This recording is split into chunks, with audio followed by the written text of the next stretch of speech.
หลังจากที่ห่างหายจากการเฮ็ดกินมาโดนเติบเนื่องจากว่าช่วงนี้แม่เฮ็ดอาหารมาให้กินตลอดนะก็เลยว่าบ่ได้เข้าครัวเนาะบ่ได้เฮ็ดกินเองและมื้อนี้ก็สิมาโชว์ฝีมือเป็นแม่ครัวหัวไข่จัก1มื้อและเว้าเรื่องอาหารนี้คันสิถามว่าเฮ็ดเก่งบ่ก็บ่เนาะก็พอเฮ็ดได้และหลายๆคนเนาะเห็นเฮ็ดคลิปอาหารแบบนี้นะก็สิคิดว่าเฮ็ดเก่งเนาะก็บ่เนาะก็บ่เก่งนะสูตรนะส่วนถามเรื่องสูตรนะสูตรแม่นบ่เคยซ้ำเพราะว่าจำบ่ได้นะเฮ็ดตาม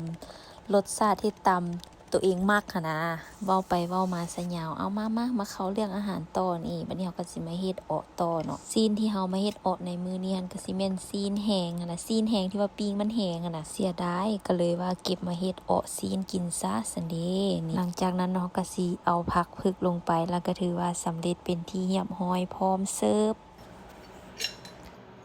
มากินข้าวเรียบร้อยละอาหารบ้านเฮา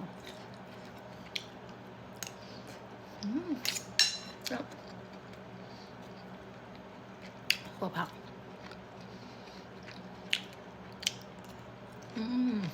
แซ่บ